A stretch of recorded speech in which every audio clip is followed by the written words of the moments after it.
gran bosque del disfrute material o del disfrute del mundo material.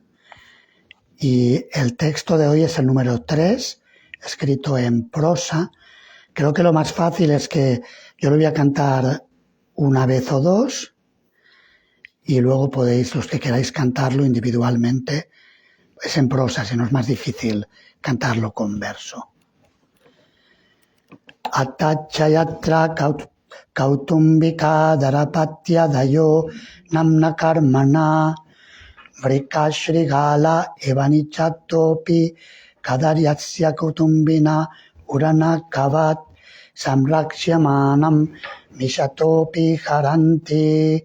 Atachayatra kautumbika darapatya dayo namna karmana vrikashrigala evanichatopi kadaryasya kutumbina uranakavat samraksyamanam mishatopi haranti. Atacha yatra kautambika dharapatya dayo vrika shringala evanichato api kardasya kutumbina urakavat samraksyamanam mishatopi haranti.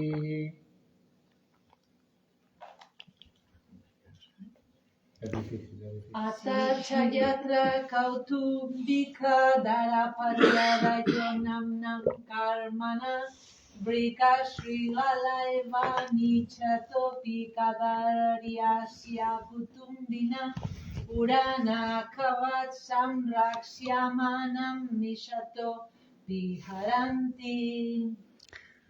¿Alguien más se atreve?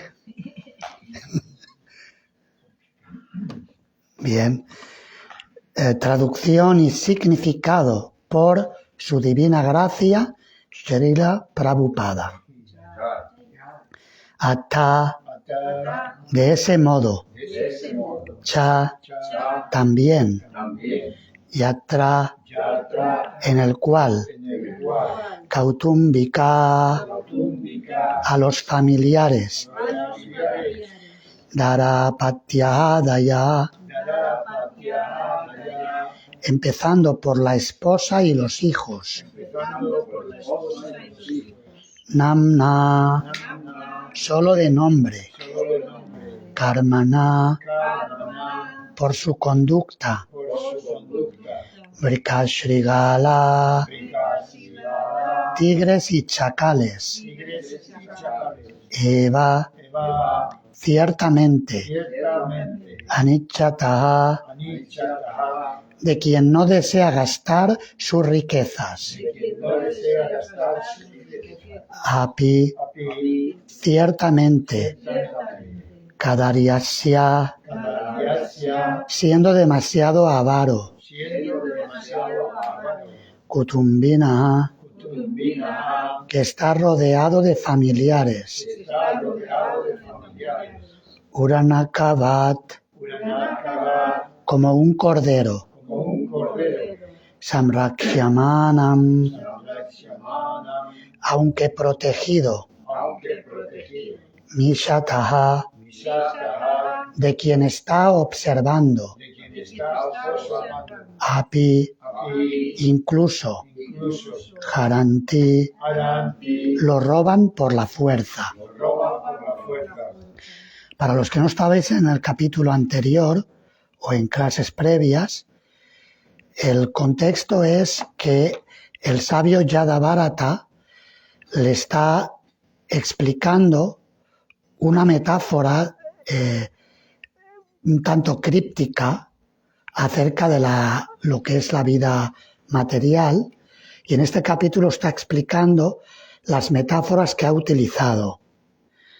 Aviso que son metáforas duras, pues lo digo por si alguien dice, qué fuerte esto, ¿no? Lo que está diciendo aquí. Pero hay que tener en cuenta el contexto. Es un sabio hablándole a un rey materialista que está pegado a disfrutar de no solamente de los reyes normalmente en aquella época tenían varias mujeres, viviendo de una forma muy, muy opulenta, muy rica, y le está hablando duro para que despierte. Y también eso proyectándolo a la gente de Kali Yuga. Como en Kali Yuga estamos tan enredados en la materia, naturalmente se nos habla a veces fuerte para que, a ver si espabilamos un poco. Luego comentamos más.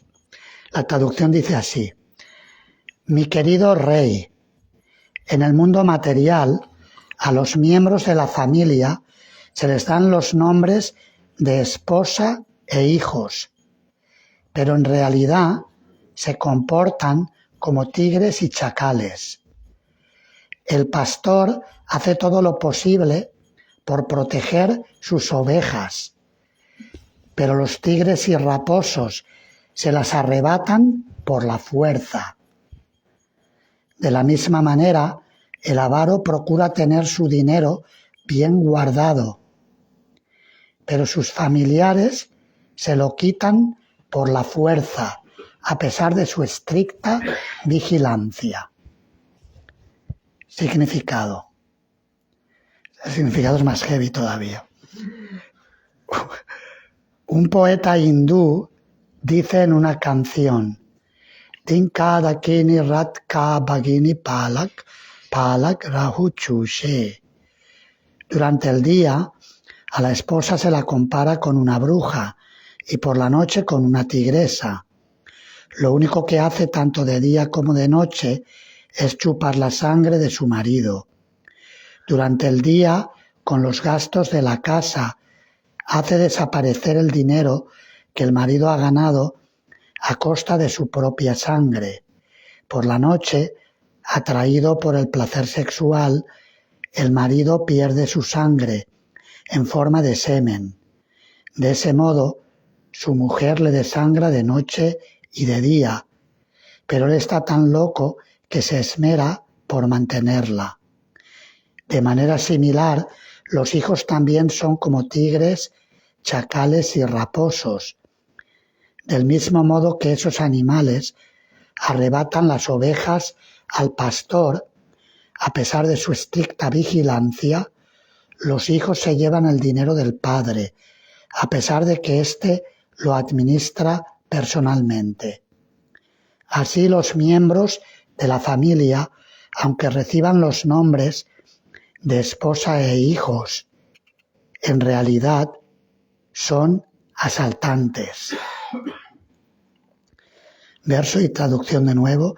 Atachayatta kautumbika tarapatyadayo namna karmana vrikashrigala evanichatopi kadaryasya kutumbina uranakavat samraksyamanam mishatopi haranti. Mi querido rey, en el mundo material, a los miembros de la familia se les dan los nombres de esposa e hijos, pero en realidad se comportan como tigres y chacales. El pastor hace todo lo posible por proteger sus ovejas, pero los tigres y raposos se las arrebatan por la fuerza. De la misma manera, el avaro procura tener su dinero bien guardado, pero sus familiares se lo quitan por la fuerza, a pesar de su estricta vigilancia.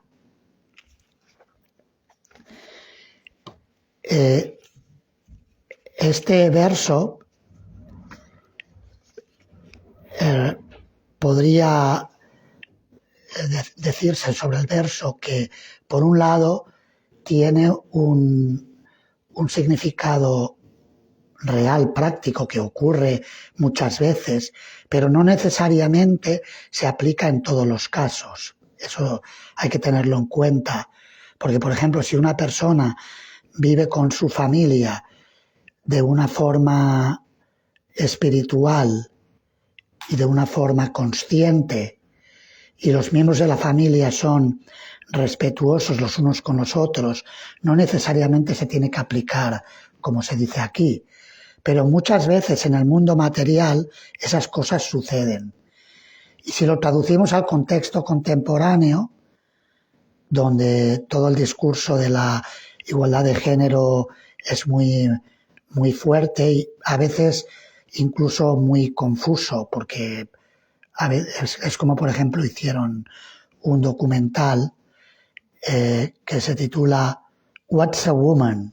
¿Qué es una mujer? Si alguien no lo ha visto, se lo recomiendo como a modo de reflexión. ¿Qué es una mujer? Es un documental. Es un documental, básicamente es contestatario a la cultura contemporánea de la igualdad de género en el sentido que se presenta hoy en día. No digo que esté de acuerdo con todo lo que dice el documental. Yo lo vi porque me lo recomendaron, me pareció interesante, útil. O sea, lo que cuestiona es que la gente habla de igualdad de género y habla del feminismo, pero no sabe de lo que está hablando. Porque básicamente es un entrevistador, un investigador, que se va a manifestaciones donde las mujeres están defendiendo los derechos de las mujeres y entonces le pregunta, ¿qué es una mujer? Claro, para empezar. Entonces claro, a muchos los deja descolocados porque no se esperan esa pregunta. Porque claro, si estás defendiendo derechos de las mujeres, primero habrá que definir qué es una mujer, y entonces hablamos de los derechos, ¿no? Y básicamente el documental está focalizado en esa dirección. Pero se puede ver subtitulado. Me parece que en otro país, en América. Yo lo vi cuando estuve en casa de un matrimonio de devotos. No voy a decir tampoco quiénes son porque a lo mejor dicen, ahora está diciendo que tienen Netflix, tenían Netflix. Y para verlo lo vi en Netflix, porque yo no tengo Netflix y ellos tenían Netflix. Y entonces les pregunté, quiero ver este documental, ¿me lo podéis facilitar? Y me lo buscaron y me lo encontraron. Parece que no se ve gratis en Google, que tienes que pagar algo. Entonces, bueno, pero no quiero entrar en ese tema, simplemente lo menciono porque naturalmente en el contexto sociocultural contemporáneo, si alguien lee esto, inmediatamente le vienen todos los argumentos de la igualdad de género, etcétera, ¿no? Yo ahí no entro. El mensaje del Bhagavatam no es una cuestión de género.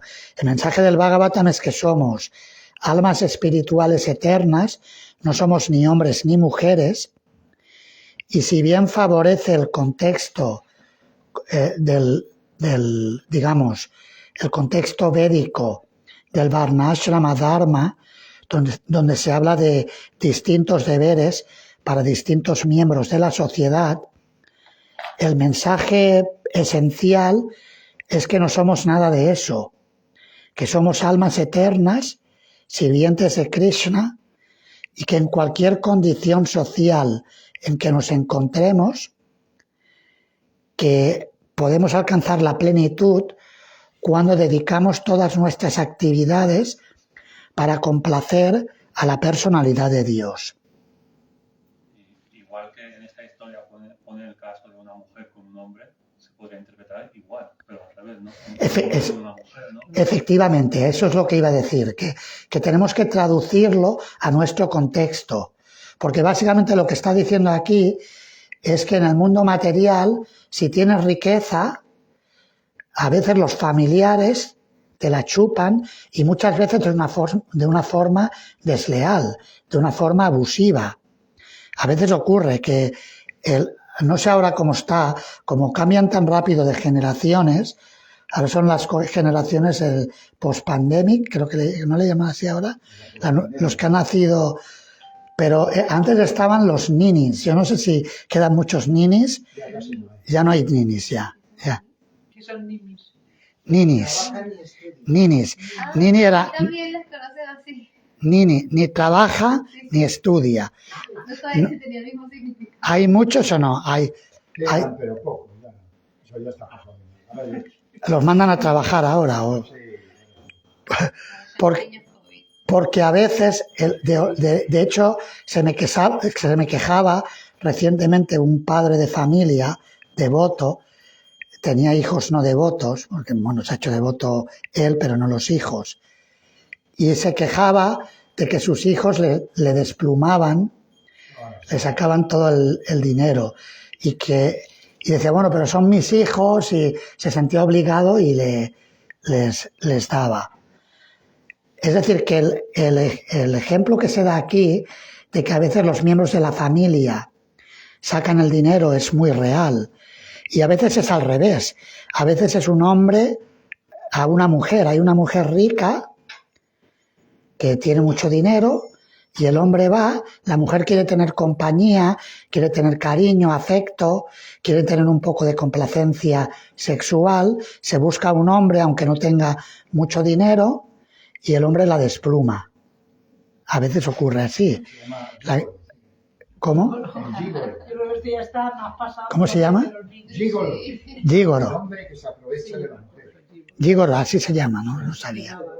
De los años 60. Esas cosas se dan.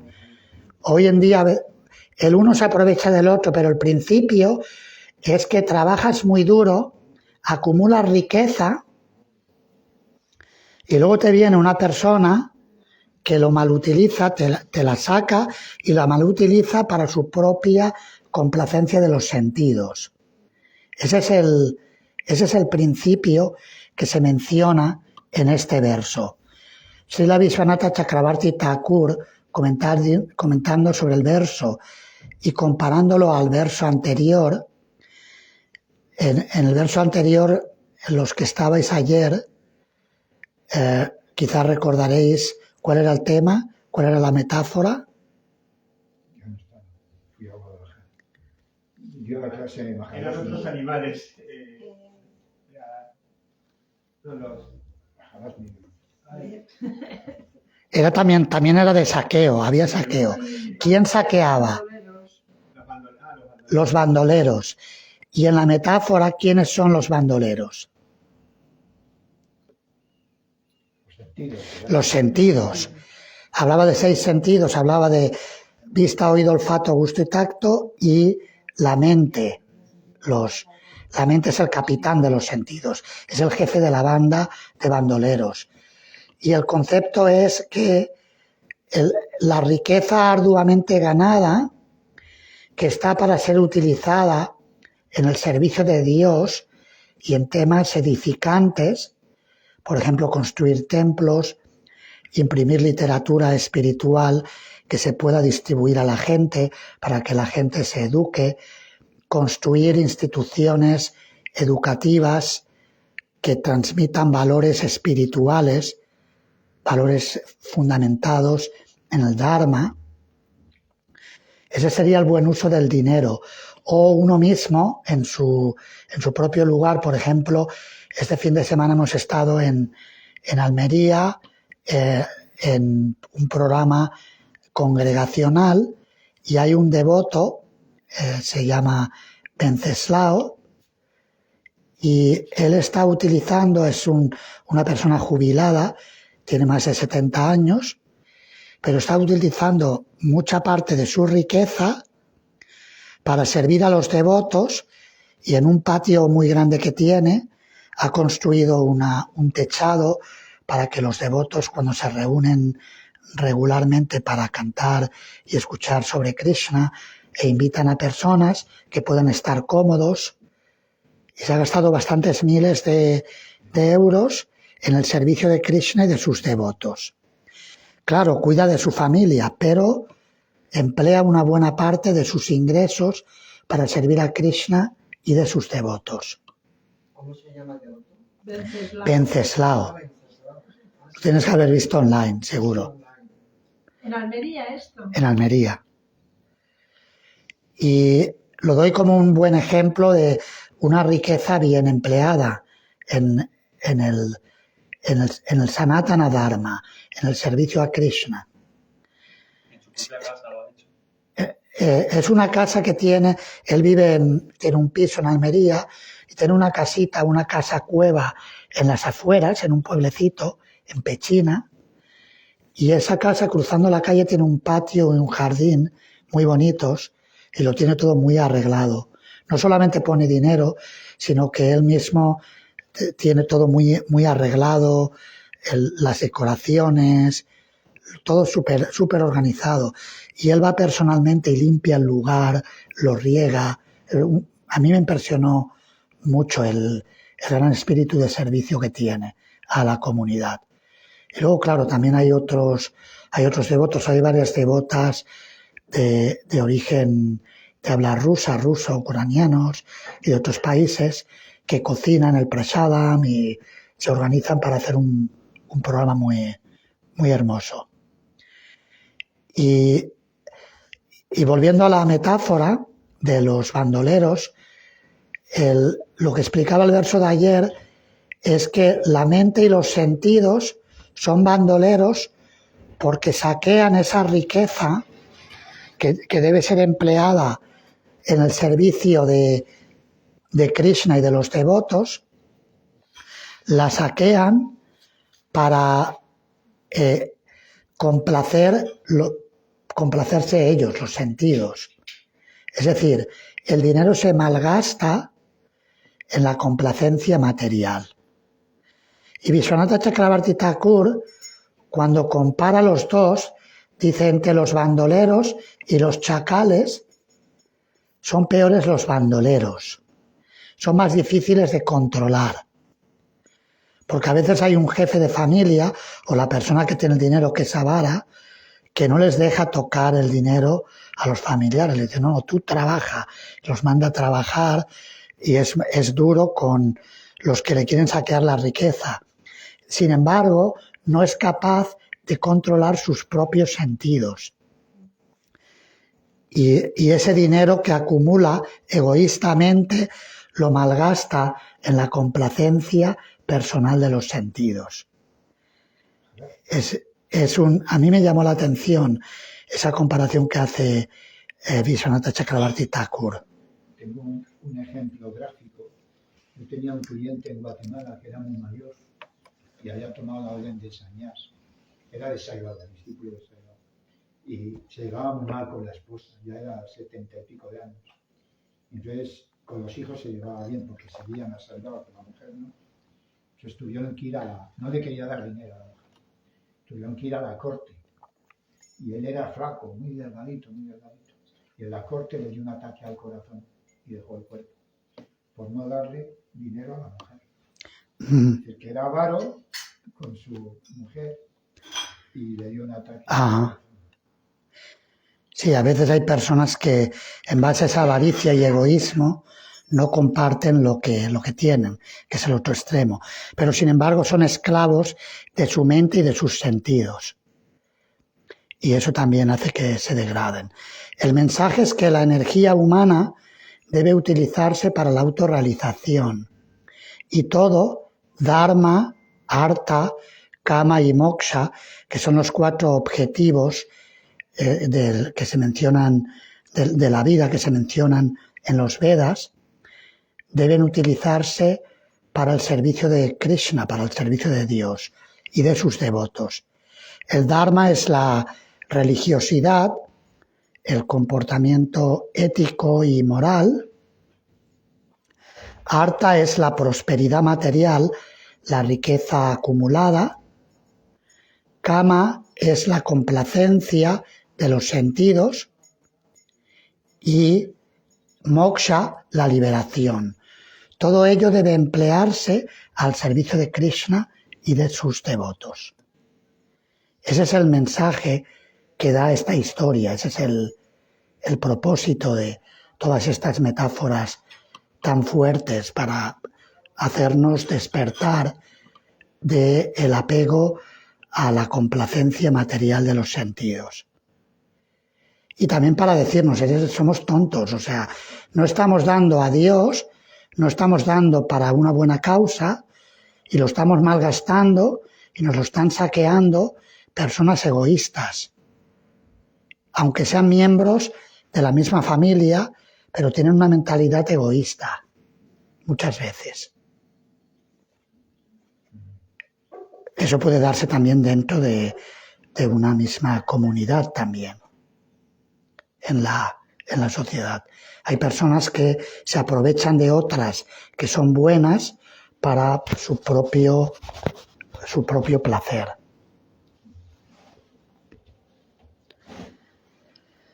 Preguntas o comentarios sobre el tema. Quería hacer un comentario de devotos que han sacrificado parte de su juventud para construir un templo para el beneficio de muchas almas.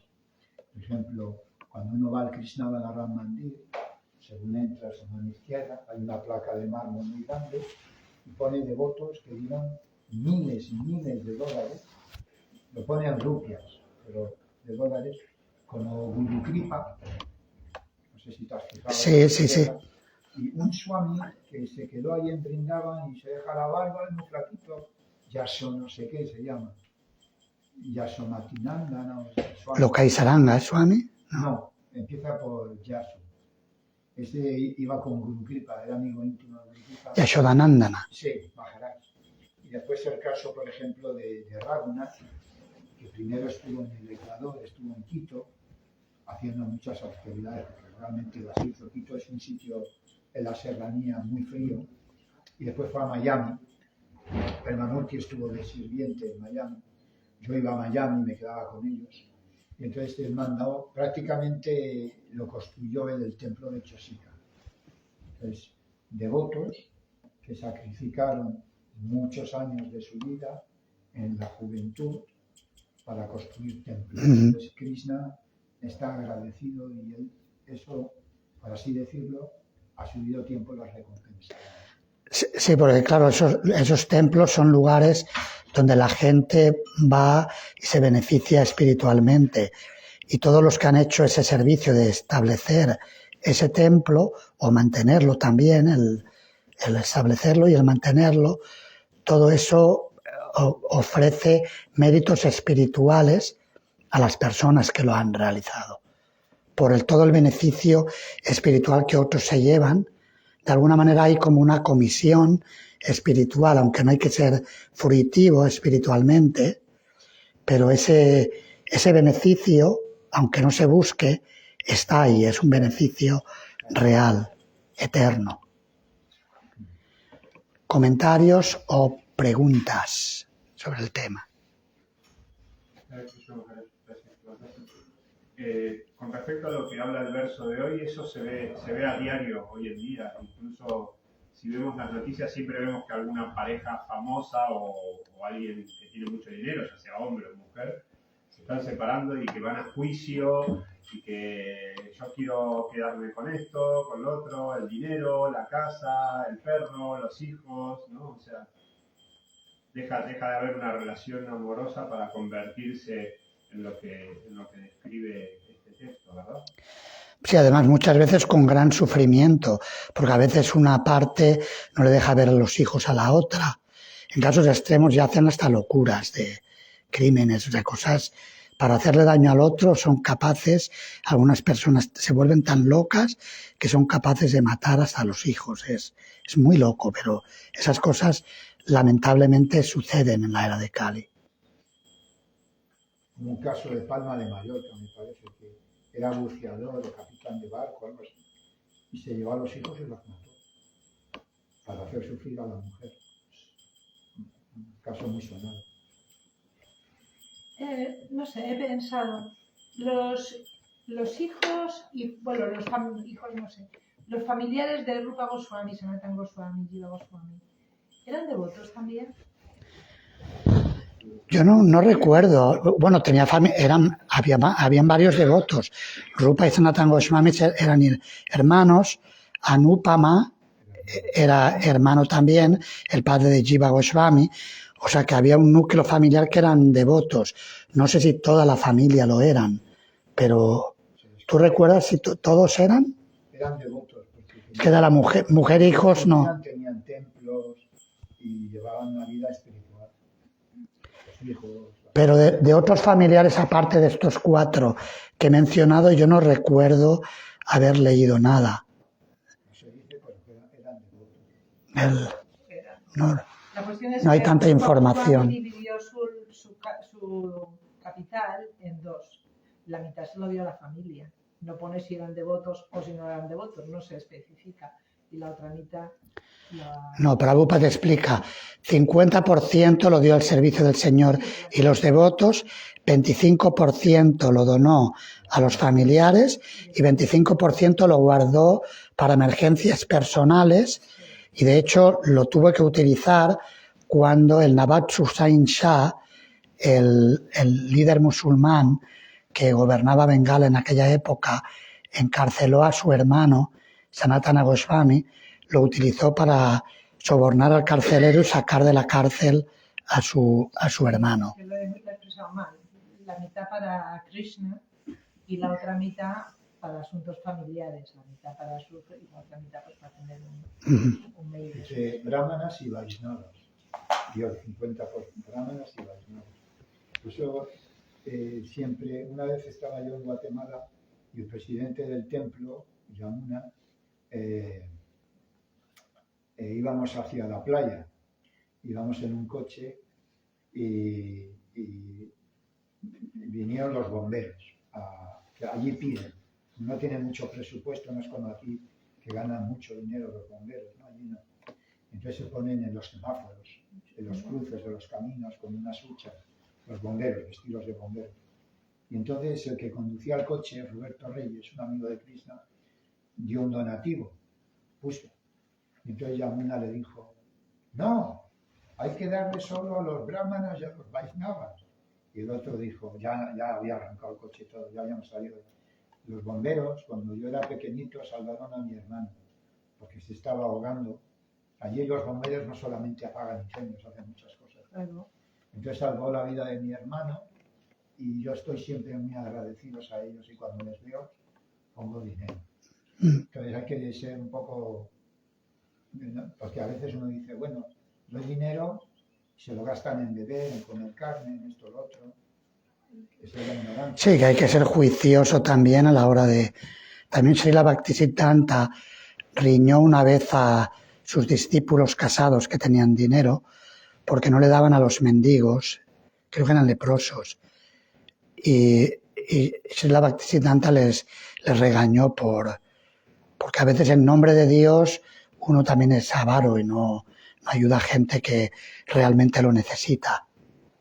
También quería recalcar algo, que es muy difícil prever quién es un devoto y quién no lo es, porque yo tengo entendido que los reyes en la época védica sabían a mayor o menor grado pues, los Vedas, el conocimiento de los Vedas, y aún así, claro, pues también como seres humanos que somos, pues se quedan cubiertos por deseos egoístas o falsa identificación con el cuerpo, yo y mío.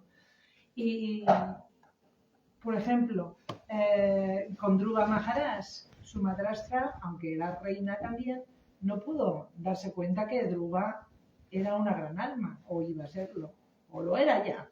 ¿No? Entonces, que a veces no somos muy conscientes y que hemos hecho mucho daño también juzgando a los Vaishnavas, a jóvenes, o sí, en la juventud yo lo veo hoy en día, que hay una gran frustración porque se han sido negligidos. Entonces, yo veo que si riegas una plantita, la plantita pues florece, pero si la ignoramos, pues va a ser difícil de que pueda florecer, ¿no? Entonces, como esto es tan duro, por esto quería sacar un poquitito la otra parte, que a veces, sí, es verdad, en un mundo egoísta y todavía sin purificación suficiente para darnos cuenta que somos sirvientes eternos de Krishna, es verdad que nos robamos unos a otros o que nos devoramos unos a otros, siguiendo las palabras de este texto, pero que como que es muy importante ser conscientes de eso, intentarlo, de ser conscientes de Krishna en la medida de nuestra posibilidad y también confiar un poquito en los demás porque no sabemos qué tesoros tienen en su corazón. Sí, de hecho, por eso Srila Bhaktivinoda Thakur en sus comentarios, en algunos de sus escritos, menciona que no solamente hay que evitar el Vaishnava parada, las ofensas a las personas avanzadas espiritualmente y devotos de Krishna, sino que hay que evitar ofender a cualquier entidad viviente, no hay que ofender a nadie, porque todas las almas son lugares de residencia de Krishna. Krishna vive dentro de cada alma y por lo tanto ofender a cualquiera es ofender a Krishna. Hay que tener en consideración ambas. Es decir, el respeto no solamente para los devotos o para mi comunidad, sino para todos los seres vivos. Eso es muy importante. Pero claro, siempre cuando leemos la escritura es importante ver el contexto del literario, digamos, en qué punto está, también el contexto filosófico, teológico, lo que se está explicando. Lo que se está hablando aquí es el mundo material, lo duro que es, que aunque te parezca que es un bosque de mucha satisfacción y de disfrute, en realidad es un lugar muy duro. Y es lo que se está explicando y por eso utiliza metáforas fuertes.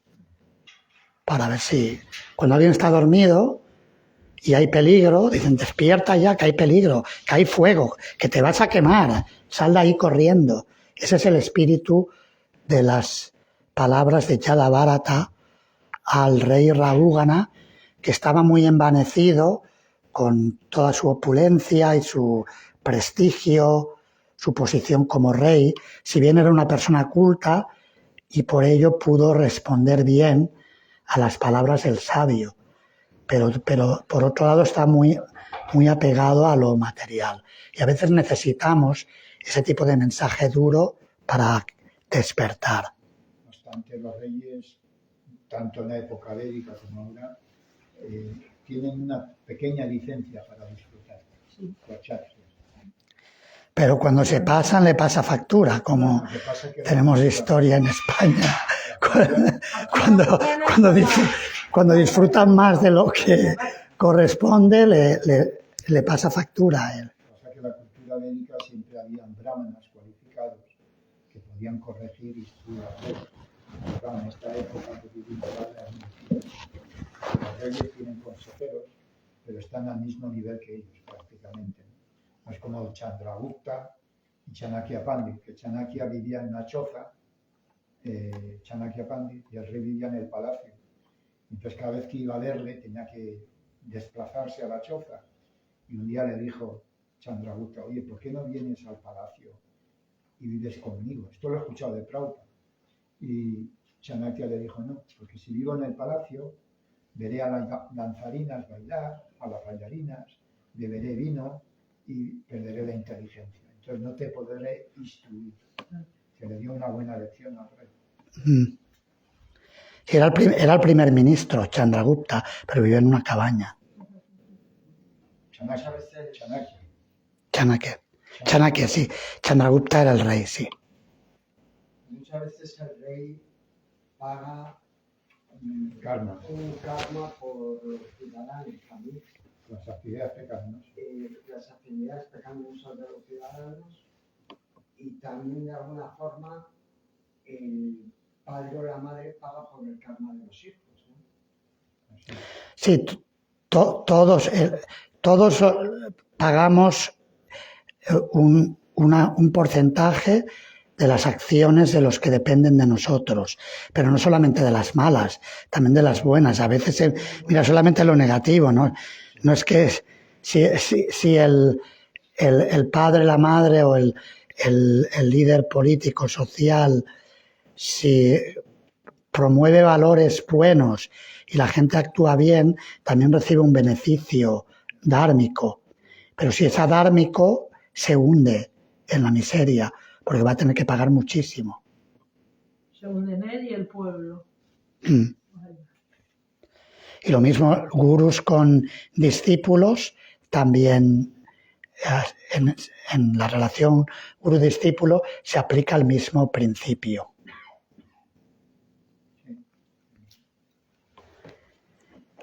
Bien, pues ¿alguna otra pregunta o comentario? Nos quedan 9 minutos.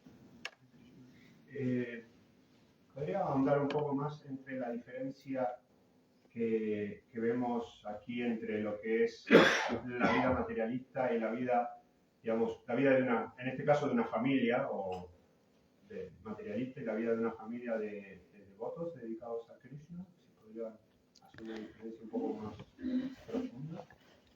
Sí, claro, hay devotos de muchos tipos, o sea, porque hay devotos más avanzados, devotos menos avanzados, pero bueno, hablando en términos generales, el principio de una familia Vaishnava es que el centro de la familia es Krishna. Ese es el principio. Krishna y el servicio a Krishna y a sus devotos. Esa es la gran diferencia. En la vida material, el centro es la complacencia de los sentidos, individual y familiar. Y luego, claro, ya depende de también familias materialistas, hay de muchos tipos. Por ejemplo, el Srimad Bhagavatam, en el primer capítulo del segundo canto, Shukadeva Goswami empieza explicando lo que no se debe hacer para avanzar espiritualmente. Porque el rey Pariksit le ha preguntado cuál es el deber del ser humano y en especial del ser humano que está a punto de morir. Y una de las cosas que le pregunta es qué es lo que no tiene que hacer, qué tiene que hacer, pero también qué es lo que no tiene que hacer. Y el sabio le empieza respondiendo qué es lo que no hay que hacer, precisamente porque perdemos mucho el tiempo. Entonces le dice, Shrotavyadini Rajendra Narenam Santi Sahasrasha Apashyatam Atmatatvam Grijeshu Grihamedinam, que las personas que están focalizadas en el desarrollo familiar, sin conciencia espiritual, sin Atma Tattva, conocimiento de la verdad del alma y del alma suprema, tienen muchos temas de los que hablar y escuchar. Y luego dice, un verso que tiene mucha relación con el verso de hoy, Nidraya riyate naktam vyavayena chavavaya divacharte haya raya kutumba paranena va, que durante el día los materialistas casados dedican su energía a ganar dinero y a malgastarlo. Y por la noche pierden su tiempo durmiendo más de la cuenta cuando pueden, claro, cuando trabajan mucho no, pero durmiendo más de la cuenta y en la complacencia sexual. Y luego dice, Dehapatya kalattadishu atmasainyesu asatsuapi tesampramato nitanam pasyanapina pasyati. Dice que esas personas materialistas toman refugio en soldados falibles.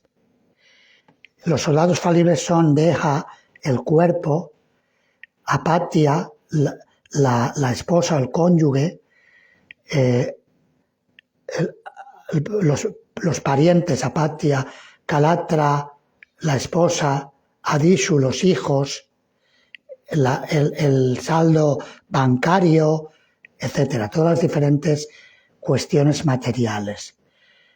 Y el resultado de esto es que son destruidos. Aunque tienen suficiente experiencia en la vida, porque han visto que están muriendo, continuamente están muriendo personas, aún así no ven su destrucción inevitable. Ese sería el paradigma de las personas materialistas.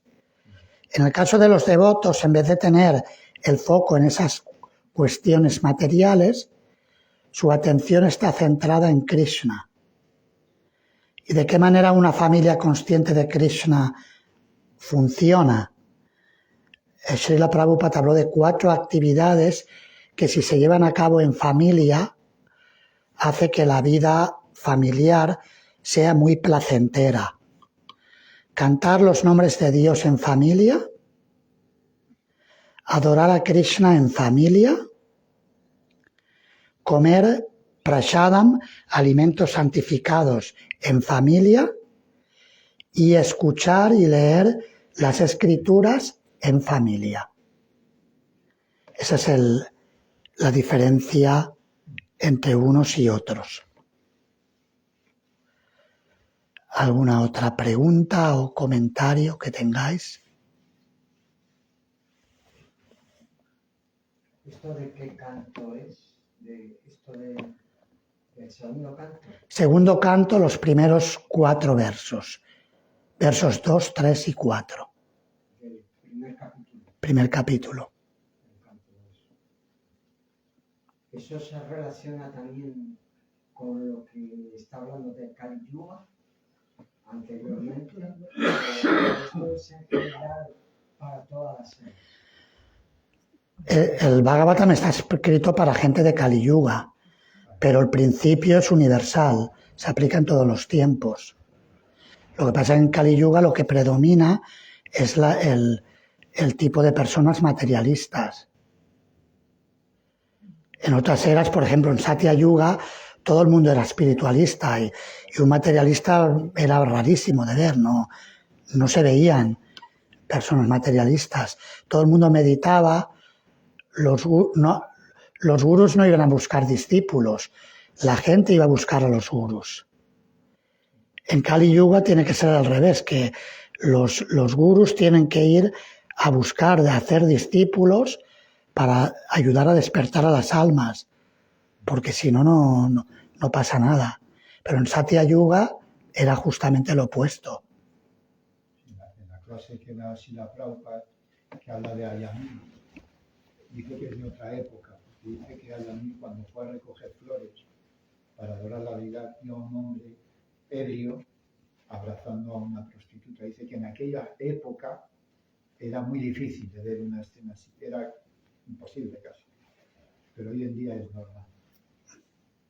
Entonces habla de otras épocas que los principios eran diferentes. Hoy en día no se desplazan, tienen con los aparatos, con la máquina del diablo lo pueden ver. Un devoto le llamaba a los ordenadores y a estos artilugios la máquina del diablo. Se puede ver cualquier degradación. Es el peligro muy grave. Quería comentar un hecho de que el señor Goranga mandó a Nityananda y a Haridas Thakur a ir de casa en casa pidiendo a la gente que cantara el santo nombre. O sea, no, y eran como los maestros espirituales de la gente también. Entonces, el mismo señor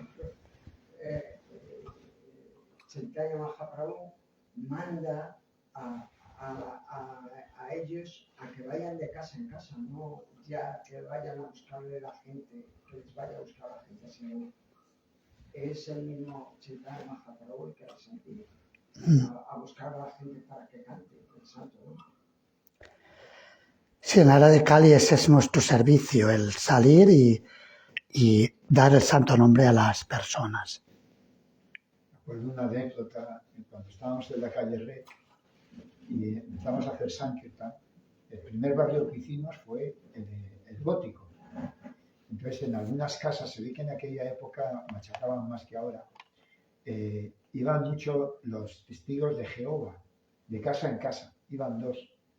Entonces, en muchas puertas, nosotros también íbamos a distribuir, llevándonos a la conciencia de Krishna, tenían como una especie de placa y decía, abstenerse los testigos de Jehová. Es decir, que no tocaran el tiempo ni la puerta, porque parece que eran muy pesados, muy pesados. Entonces, en muchas ponía eso, abstenerse los testigos de Jehová.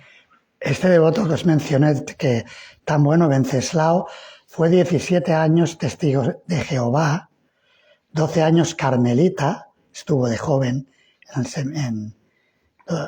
viviendo con los carmelitas.